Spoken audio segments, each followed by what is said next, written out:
Your business is a joke, sister announced at Christmas. Everyone laughed. I smiled politely. 3 weeks later her fiancé, a venture capitalist, arrived for our funding meeting.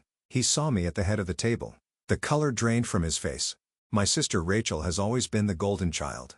Harvard MBA, consultant at McKinsey, engagement to Daniel Hutchinson, a partner at Redwood Ventures, one of the most prestigious VC firms in Silicon Valley.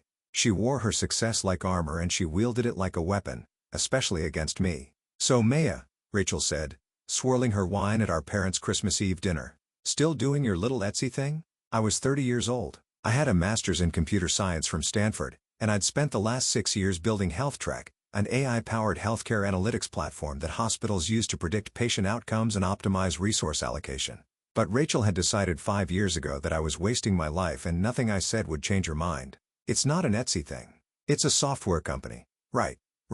She waved her hand dismissively. "Your little startup. How's that going? Still in your apartment?" "I have an office." "Oh, good. Is it away work?" She laughed and our parents smiled indulgently. Daniel, her fiancé, sat beside her, looking uncomfortable. I'd met him twice before, once at Rachel's birthday and once at their engagement party. He was polite, reserved, and clearly smart. He'd said maybe 10 words to me total. "Mia's been working very hard," Mom said in that tone. That meant she was being supportive but didn't actually understand what I did. "I'm sure she has," Rachel said.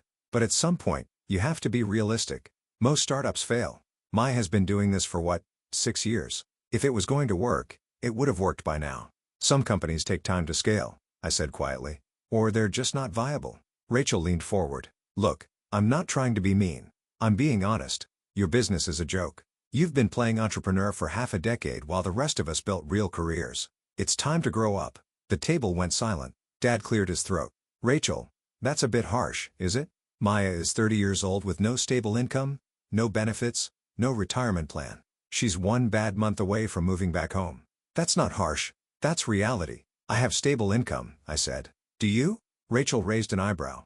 "How much did you make last year?" I could have told her. I could have said that HealthTrack generated $23 million in revenue last year, that we were on track for $41 million this year, that I employed 73 people across 2 offices, that we just signed contracts with 8 major hospital systems.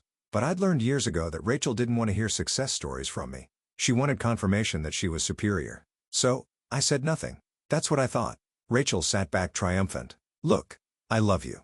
We all do. But someone needs to tell you the truth. Your business is a joke. You need to shut it down and get a real job before you waste your entire 30s on a fantasy." "Rachel," Daniel said quietly,